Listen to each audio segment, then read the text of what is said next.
Live. Hello, everybody. Hi, my name is Paul Bass. I am a homeschool parent.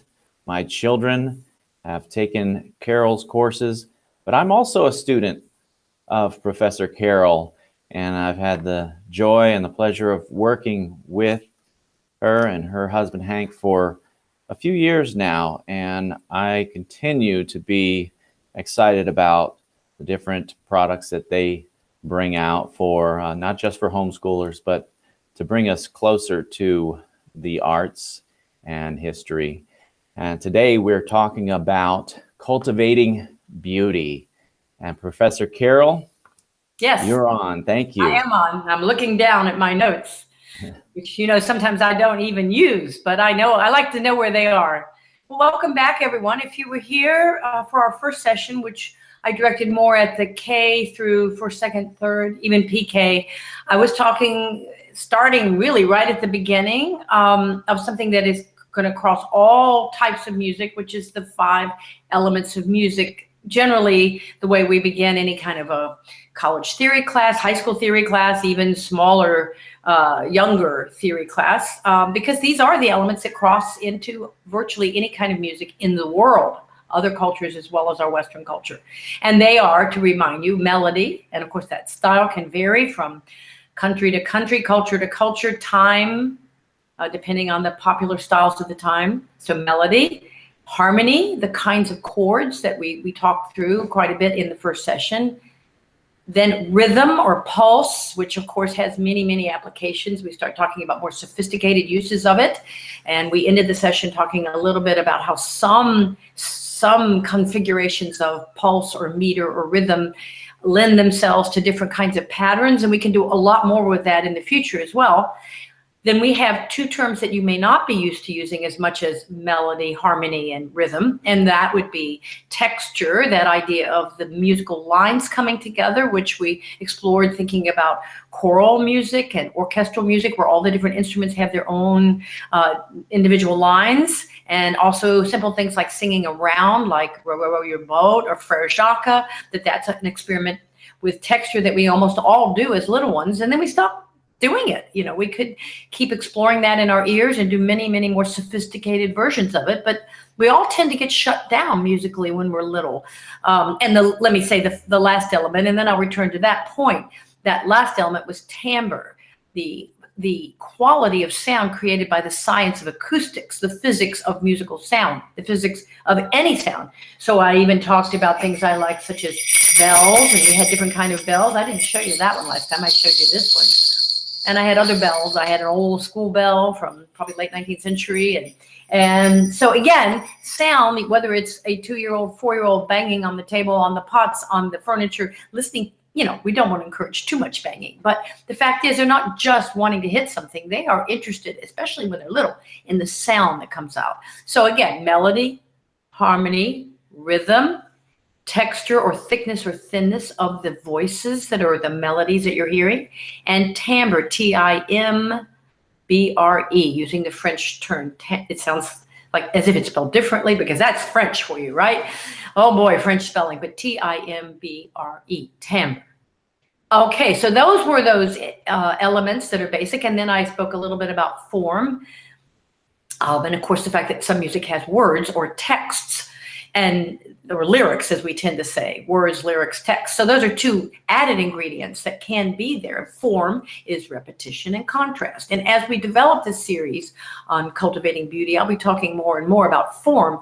And Paul, you probably remember that in the courses in discovering music, which I know you know, we talked a lot about musical forms, types of music, concertos and rondos and did some of that strike you at the time, giving you labels for things you were already hearing?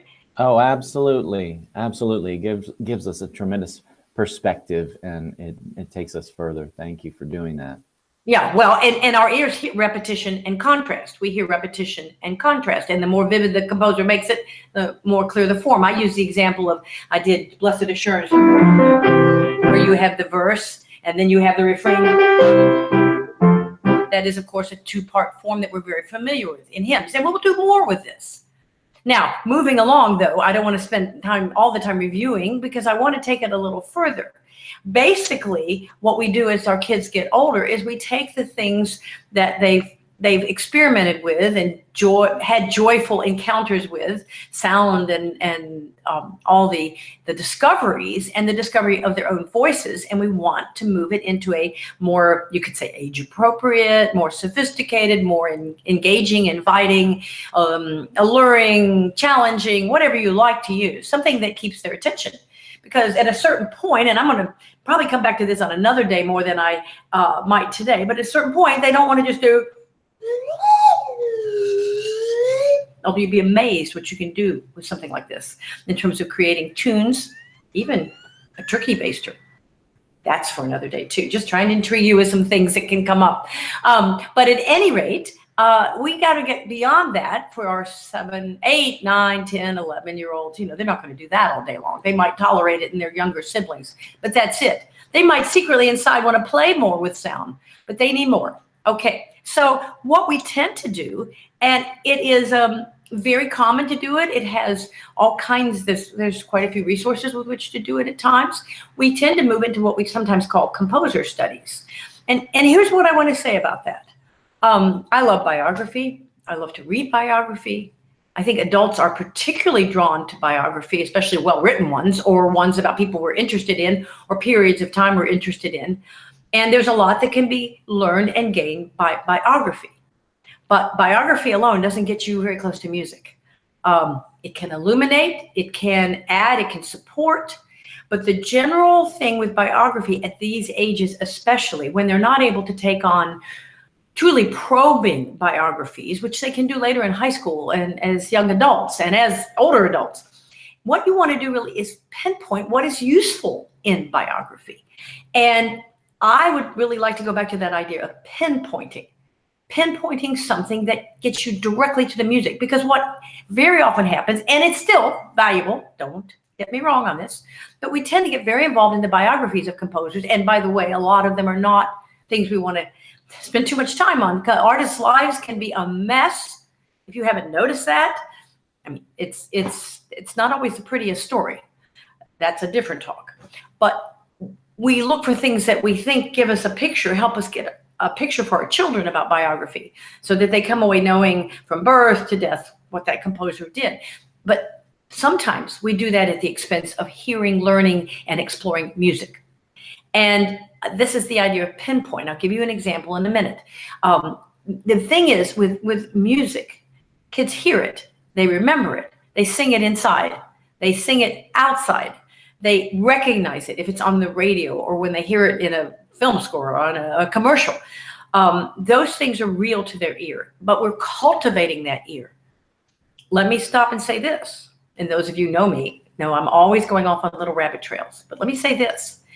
The digital age, for all the wonders that it gives us, and I know what they are and you know what they are, and as adults, I think we really can use and appreciate those wonders. We're using one now. But the fact is, getting music now means pushing a button. A 2-year-old, a 1-year-old can push a button on an iPad, an iPhone, an iPod, if they still even use those, and come up with every piece of music Beethoven ever wrote. And I have a problem with that. I have 2 problems with that. One is music is supposed to be something that we produce and that we receive. That's the kind of music that we read about in the scriptures, you know, make a joyful noise, sing praises. And whatever the kind of music, whether it's Bill Monroe or whether it's the musicals from Broadway that we tend to love, whether it's gorgeous operas by Puccini, whether it's, it really doesn't matter, whether it's those incredibly valuable children's songs that I referred to in our first session, nursery rhymes, and every song in between, every style of music in between. The most intense and useful and fruitful and exciting way to experience music is to hear it, and to receive it, and to make it, and to give it. Give, make, give, hear, receive. That's really the paradigm of music. And the problem with the digital music with little ones is they push a button and they've got everything. You know, all these toys. Yeah, good luck telling people not to bring them to you, especially if there's a baby shower. I'm sorry, I try to get rid of them as soon as possible. I don't want a toy where you touch a button and out comes Segovia or, Louie or anything. I don't want a touch of a button to teach a little child or a medium-aged child or even us that all we have to do for music is push a button. As adults, that's a different thing. So the digital situation, not even to mention the earbuds, where the sound, I don't care what kind of speaker, I know it can be fantastic, but it has nothing to do with received sound from live music made by real people, whatever opportunities you have. So I've said enough about that. I could preach about that for about 4 straight hours, and I won't do that to you today, okay? But the fact is, we don't learn a lot as little ones if everything we hear about music is coming into our ear. On the other hand, I'm going to tell you to listen to a recording of something. So there you go. Is that a contradiction? Well, we know there's a lot of contradictions when we get into the digital media, the electronic age, as we try to grapple with the right role. But I would encourage you to discourage as much as possible music where that little child is only hitting a button and sticking an earbud in, and that's it. End. I said end. It's hard for me to end a sermon. All right, let me go back to this again, the idea of what children can hear. They hear form, which is repetition and contrast. And they hear style, which is how music changes. Over time, the style of music we like changes. The melody styles, the harmonies that we use, the rhythmic styles, the kinds of textures, whether there's one voice that we know from medieval period, whether church chant, or the kinds of folk songs that we think of the troubadours, the trouvères, the minnesingers who would go along with their stringed instrument of some kind, or maybe a flute, or just their voices singing the ballads and epics of their period. That was monophonic, one line. To the thick sounds that people in the 19th century loved. And I've been going on and on and on, and I haven't done something I need to do, which is, are there questions? And we're going to let Paul, you're going to be our question giver, okay? That would be great. I don't see any up ahead, but I did have sort of a question comment regarding what you're talking about: make, give, hear, and receive. And this is my child who is learning piano. We had somebody as a house guest, and that person said, "Play me a song." And as it started happening, and of course it was awkward, and things like that. It wasn't perfect, but I had this sense that what was happening was something very old, very ancient. Does that make sense? Yes. And I thought you might say she or he refused, because our kids are not growing up in a time like as I did, where everybody seemed to play something, not necessarily well. And it's very hard in a world where the child who can play something is now the exception. And then a bunch of adults look at him and say, play me something. It was a very different world when virtually not only everybody kind of played or really played, but that was what you did. You wanted to play the way people want to get on a scooter or what do you call these things? These hoverboard. Is that what they're called? We want to get our scooters out there and we want to get on them. And people used to want to scoot on their instruments and sing and know songs. And yes, it's very ancient. It's very important. And if you have a child, no matter what level, who wants to come in, I know it might be an interruption, but you have guests and wants to sing you Itsy Bitsy Spider, please. Or, the older kids are too shy. The older kids don't see the value. So what you're talking about there is critical. And I see another question, which is overwhelming a problem. I wonder if that can be cleared up. Paul, do you know more about what that was referring to? I think we lost Paul's. Oh, I'm sorry. Yeah, that was again, right? You got it? Yes. Okay. I hit my mute button before and I forgot to unmute myself. That's my fault. It's a good thing you're in an orchestra. The conductor would have called you down. I think it's something like, one time when I was learning an instrument, I heard just a master of that instrument. And literally, I looked at it and said, I'll never get to that. And when you're opening up and you're speaking about the ability to just turn on your iPod or, whatever device it is now, and you've got everything, you have the whole composition, you have everything, it's already done. Sometimes there's an overwhelmed sense when you do that, say, how am I going to get from, picking up this guitar that I don't even know more than a chord to what I hear right there? So it's just a discouragement. It is, again, because we're not surrounded by the process anymore. If I look at, I'd love to go back to sewing, which I did a little at school because we all had to do it. But then I look at what I want to make and I don't know how to get from A to B because I no longer am around everybody sewing, everybody having a machine, everybody stitching. We are away from that. And I think we have to remember that a first grader thinks a third grader sounds fabulous playing the whatever.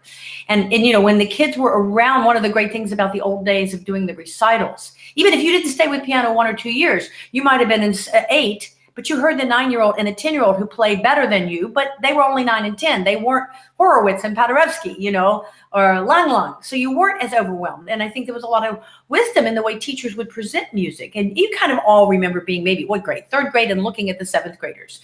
And people say, well, how am I going to get to all this music live? I can't. Who can afford to go with eight people to the Houston Symphony or the Dallas Symphony or the Boston Symphony? And of course, I want to say, look, the 7th grade band to a 3rd grader is the coolest thing.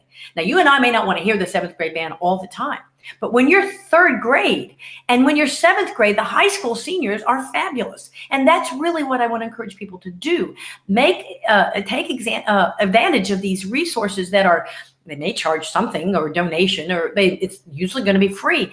We forget that, as you say, the digital incredible model does overwhelm in so many ways. You kind of wonder if a baby sits there and looks at someone running and thinks, well, I'll never do that, but we're built to progress. I think, God made us to progress step by step. And if there's enough models along the way, and if you had known somebody who was just in the 5th grade or whatever, 2 years ahead of you, who played a little bit better than you might, and not just the digital models that are perfect and altered, of course, engineered to sound perfect, by the way. Human beings don't play perfectly, you might get a little of it perfect, but so if you had something that was more just accessible, you wouldn't have had that reaction, at least possibly you wouldn't have.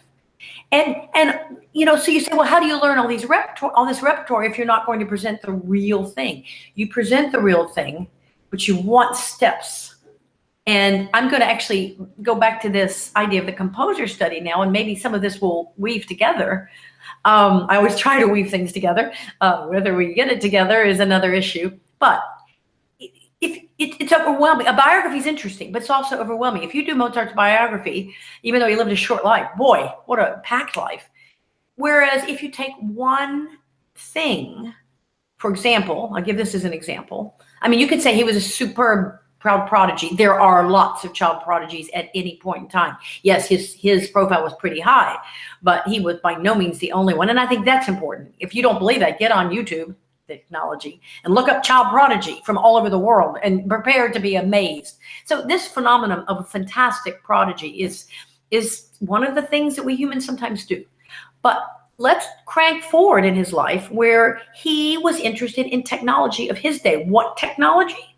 Well, 2 things for sure. What would go on in the opera theater? What were the newest possibilities because we're still in the age of, without electricity and without all the motors running on the stage. So everything was done by hand, cranked. Somebody descended from the heavens in an opera or from the Baroque opera on classical mythological subject, and Cupid comes down. It's going to be somebody cranking a handle in the back, letting that singer or actor down.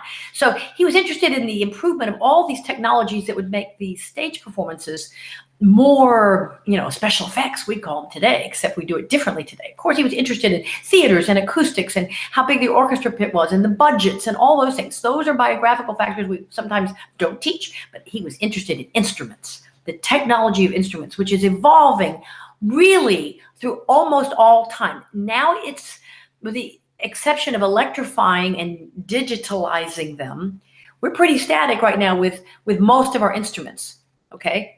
But there was a time when the wind instruments were changing all the time, place to place, mouthpieces, reeds, tuning, lengths, pitches.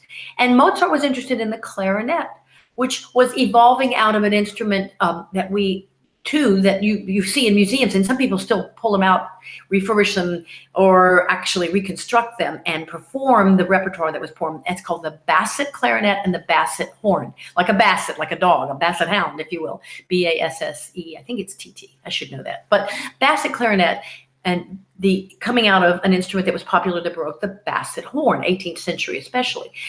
There was a new instrument coming, clarinet. It's not quite like ours. It's not pitched the same. It's going to look very similar.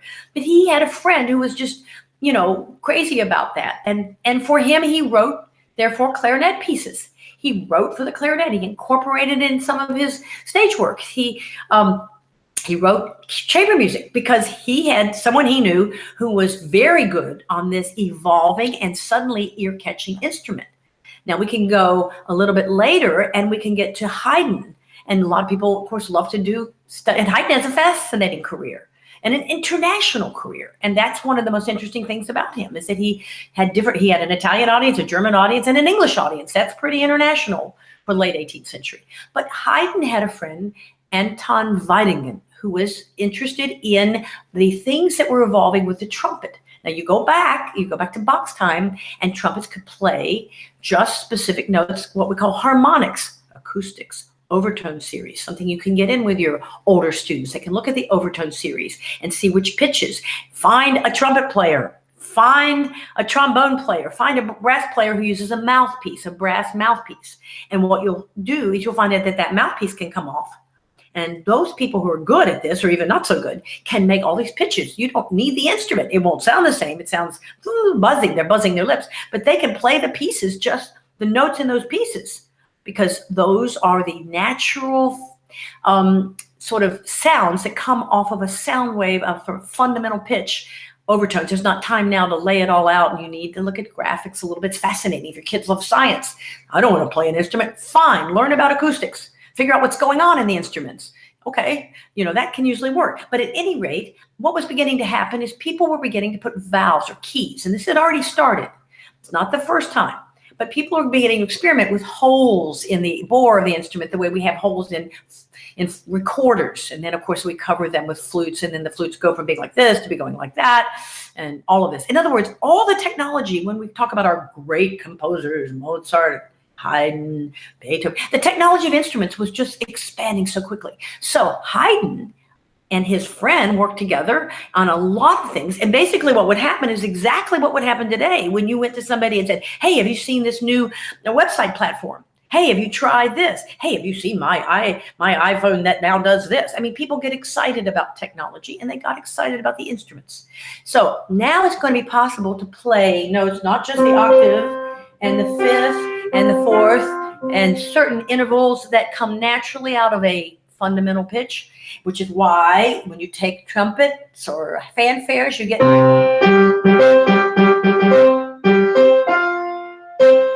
right. Those are, we think of that fanfare sound, on and on and on. Now we're going to be able to start playing the pitches in between, and without even. Again, how this happens takes a little longer to show it. An instrumentalist can show you immediately. For me to talk about it takes 6 times longer, and that's not the best way to do it. Again, you can possibly find YouTube videos that are very good. I know you can. And we do a little bit of this in our our Exploring America's Musical Heritage when we filmed at West Point. And I know, Paul, you know that program really well, where we had someone showing us the colonial trumpets, the without those valves, and then the valves coming in, and then the modern trumpet. But my point in all this is that Haydn's Trumpet Concerto, which is one of my favorite pieces and a great piece for kids the ages we're talking about, could not have been played on the earlier manifestations of trumpets because those trumpets couldn't play those notes, no matter how good the players, no matter how skilled, no matter how professional, because those notes weren't available. They're not part of the natural overtone series that comes out of a pitch that actually has other pitches embedded in it, colors in it that a player knows how to pull out based on the muscles, which we call the embouchure, and the capabilities of the mouthpiece. And that's brass play. Brass players are amazing. Get to know some if you don't know some. I'm serious. Go to the bands. Go to the wind ensembles. we always get focused on violin, et cetera, and that's marvelous. And they can do it too, by the way. It's called harmonics, and they play those beautiful high sounds. They're coaxing out intervals that are in the basic sounds. But it's kind of fun for kids this age to hear it coming out of wind players, brass players, trumpets, things like that. So we have this wonderful piece, and it also...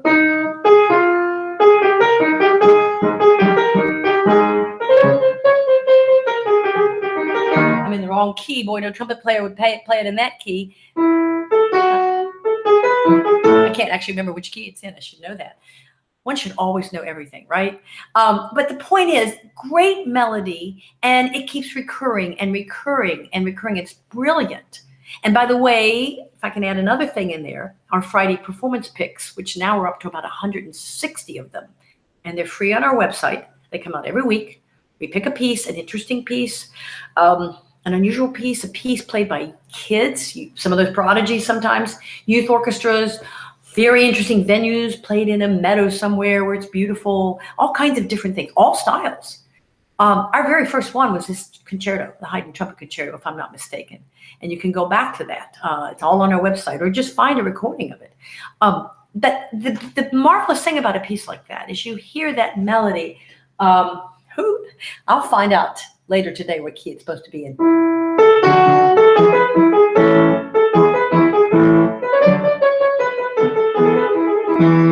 You hear that melody, and every time it comes back with the orchestra or with the trumpet, what a child hears is form. The child is beginning to hear form. And there's different forms that use repetition and contrast. We'll have to get into that in a different session than today because our time won't allow it. But repetition and contrast. You remember that point I made about the hymns, Blessed Assurance, and then This Is My Story. That's a simple 2-part form. Many songs have a simple 3-part form. Dances, whether they were the dances that George Washington, who was a great social dancer, would have danced, where all the people in that ballroom or in that country mansion where they would have been having a rare moment of happiness, perhaps dancing, those dances had forms, and they knew which steps went with which section of the dance. And again, classical music that we call, not just classical, of course, all music has a form. There's many names for these forms. And one of the ways kids learn about music once they hit the ages of 4th grade, 5th grade, 6th grade, 7th grade, is they begin to distinguish these forms and name them and hear them. And this idea of repetition of a very prominent element like bum, bum, bum, bum, bum, bum, bum, bum, bum, to help you define the section here, and then the sections that are different, and then back comes bum, bum, bum, bum, bum, bum, bum, bum, and then another section, and then bum, bum, bum, bum, bum, bum, bum, bum, bum. As each time you have a sense of traveling through the time. Music takes time. It's a plastic art. It moves through time. It needs time to develop. You can't squish it into 2 seconds. At any rate, you start hearing repetition and contrast, repetition and contrast. And a child can very easily hear it and very easily learn to name most of it. It takes a little while. It takes exposure. I'll name one more quick example. If you know this Mozart rondo.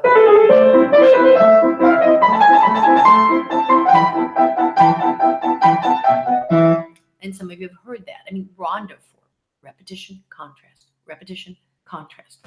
I've said that a lot. But those kinds of learnings, and you say, well, how am I going to do this? Well, you look up Mozart and rondo, and out you will come with all kinds of pieces, because rondos were very popular. They were very popular in the actually beginning the idea of, you go all the way back to medieval and find pieces that had returns.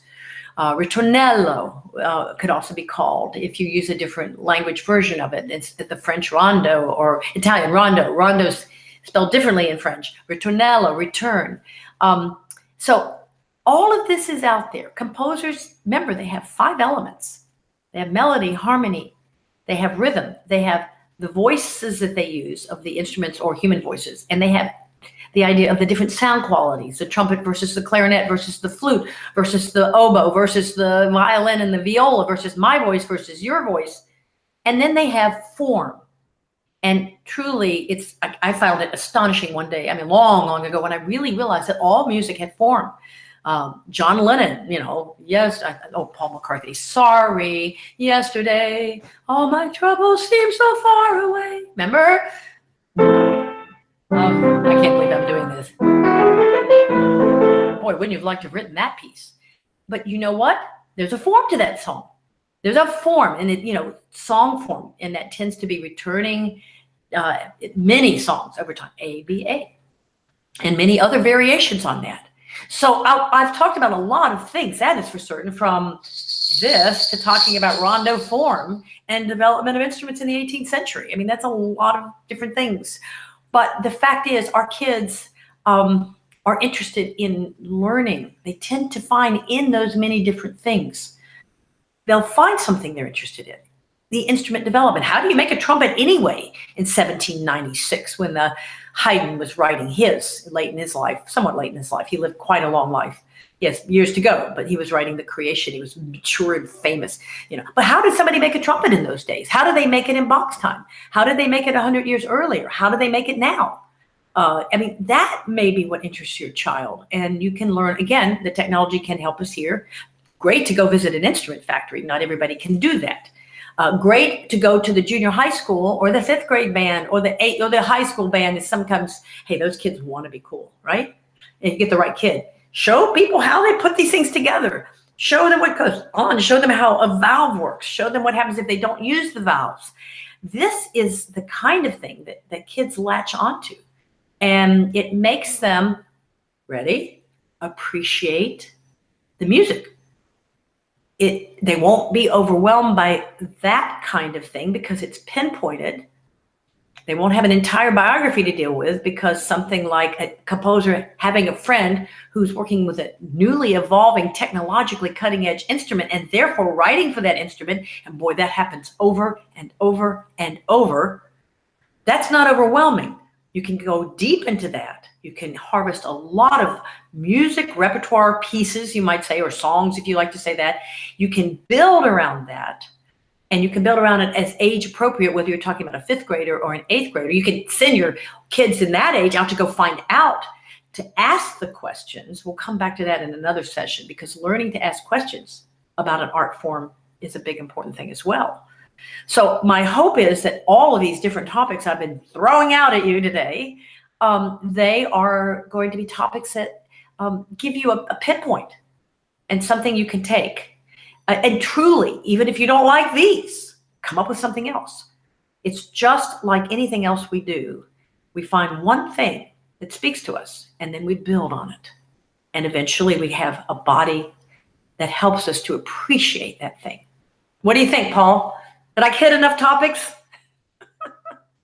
Oh yeah, I'm taking notes, and I hope others are too. But yes, you did, and I like that though. Pick that one thing, and that's part of our job as parents to sort of discover that, to communicate that fact. What are some suggestions you have suggested during the course of this? But you have a couple other suggestions on actually finding that. You mentioned listening to certain things and going on and checking out your picks for the Friday, your Friday picks, performance picks. Yeah, I mean, really, if somebody a couple other ideas. Yeah, I shouldn't be talking over. I forget we're not in the same room. I wish that was my problem. I wish we were visiting. I could go to your house and sit with your family. We've had chances to visit with the Bass family, and they've just been amazing moments in our lives. But what I would say too. Actually, I had a wonderful thing to say, and then I talked myself out of it. Do y'all ever do that? No, it's just me. Friday performance picks, that was it. Get on our emailing list, professorcarol.com, and they'll come to you every Friday. Now, you can find them on the website. They're all on the website, which is professorcarol.com, professorcarol.com, professorcarol.com. And they are there, and they are going to be right there on easy for you to see. I think they're on the front page all the time. You'll pick through them, and you can go back 160 times, I guess, see something. I think in there in 160, there'll be something you'll like. And we provide, we link to a very interesting performance that we're able to link to. And then we give you about 3 paragraphs of a take on it.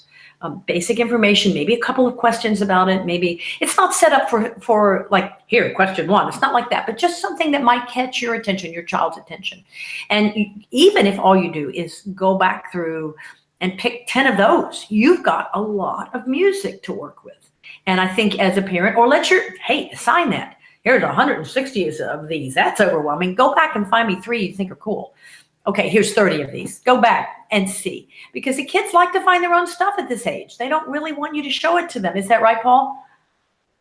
Yeah, that is true. The discovery is very important in this case. And I will just give a testimony on my behalf. It has to do with the word loony. And that's how I recognize these classic performances that I had no idea. Do you know what I'm talking about? Exactly where you're going, because we're doing it with our grandchildren now. You're talking about Bugs Bunny, aren't you? Yes, Looney Tunes. I tell you, when you go back and look at those, when I go back and look at those decades later, boy, were they clever. Those were all trained musicians who knew how to they could have turned around and done something else, but that was where the action was, creating that kind of film and those marvelous scores and use of music and sound effects, which people made. You know what? People made those sounds, right. Not technology, the human gifts of sound. And if you haven't watched one lately, whoa. And yes, we got really exposed to the classical repertoire in those days. Absolutely. Amazing. And I bought a CD when I was in my probably mid-30s or so of the soundtrack, essentially. And I would pop that in, and literally I knew exactly which scenes. I saw them again, and I could hum, and I could hum along these. And the sad thing is, I wish that I would have had Professor Carroll back then to be able to tie that together, to be able to say, oh, do you know what piece this is? Of course, Barber of Seville, that's probably the only one where they literally had a barber in it. But, some of the other things, it's just, oh, well, Elmer Fudd or whatever. But if somebody could have tied that all together like a Professor Carroll, that would have been exciting. Well, and there was more connection than you might think to some of those scenes. And I bet you somebody's done some dissertations on it or books on it. We have to look for that, Paul. We got to go see if that's out there, because sometimes if you ask the question, you find out I always figure somebody is writing on that very topic or has. But it just shows again that something like that at a certain age, whether the little ones or the power. And we've gone over our time, but I have to say on Tuesday night, I'll be giving a pre-concert talk at one of our local ensembles. So it's actually the Dallas Winds, the most marvelous wind band in the United States. They really are a civilian wind band, and they do fantastic concerts. And this one, Tuesday night, is all John Williams. And this will be about the 4th time they've done over maybe 10 years, John Williams night. And there's something, think of that, and he's a brilliant composer, has changed. And what does he use? Those same elements to have swept all of us away with melody, harmony, rhythm, and texture, and timbre, and use of form, and painting the pictures that really have created our culture. So, and I know you love that, but that's a different session, isn't it, Paul? We better wrap this one up, or you and I will just start talking about movies, and I know where you go with film music. Yeah, I get carried away. Yes. Okay, we won't do that today. We've probably thrown enough out, but we want to thank everyone for joining us, and we will be continuing this series. We'll be putting out the dates. Also, it's going to be important for me to get down to more of a fine focus and try to develop rather than tossing things to you in my hopes of getting this idea of pinpointing within all of this a little clearer and hopefully useful for you. Great. Thank you, Professor Carroll, and thank you, everybody. Cultivating Beauty, getting started with music. Bye.